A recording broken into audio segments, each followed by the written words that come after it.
Iubitul meu fiu, te-ai născut acum 3 luni, am fost acolo când ai venit pe lume. Te-am văzut cum ai intrat în viață și nu o să uit niciodată acele clipe atât de emoționante.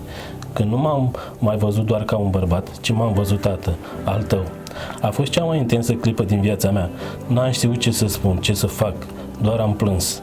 Te-am văzut înainte să te ating, dar deja simțeam că fac parte din tine, că s-a schimbat totul în mine. De atunci, trăiesc diferit. Nu mă mai gândesc doar pentru mine, mă uit la tine și mă gândesc la viitor, la cum ar fi viața ta, la ce om vei deveni.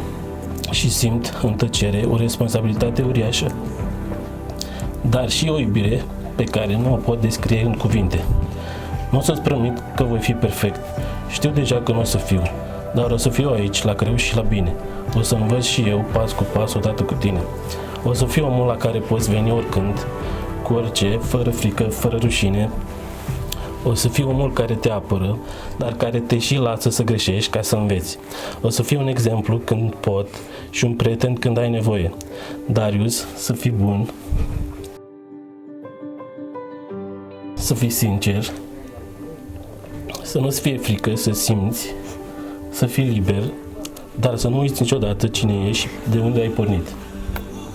Tu ești cel mai bun lucru care mi s-a întâmplat și tot ceea ce fac acum, de acum înainte, fac cu gândul la tine. Te iubesc mult, mai mult decât o să pot vreodată să îți explic, cu tot ce sunt. Tatăl tău. Te iubesc. Ai 3 luni, Darius, iubitul meu fiu, 3 luni în care ai devenit centrul lumii mele. Te privesc în fiecare zi și nu vine să cred că te am, că ești al meu, că ai crescut în mine și că ești aici. M-ai învățat că iubirea adevărată nu are cuvinte, are respirații calde pe pieptul meu și mânuțe care se îngleștează de degetul mare ca de viață. Sunt atât de recunoscătoare că te am, sunt copleșită de iubirea pe care o simt pentru tine. De când ai venit pe lume m-am redescoperit, nu mai sunt femeia care eram. Acum sunt mama ta, niciun alt titlu nu m-a făcut să mă simt mai completă. Darius, nu o să-ți pot promite o viață fără dureri sau greutăți, dar îți promit că nu o să fii niciodată singur, că voi fi acolo cu tine pentru toată viața. Îți promit că te voi iubi mereu, chiar și când vei greși, că te voi susține chiar și când nu îți voi înțelege alegerile, că voi lupta pentru tine chiar și când va fi greu, să crești un om bun, un suflet cald, un om cu inimă mare și curajul de a fi el însuți.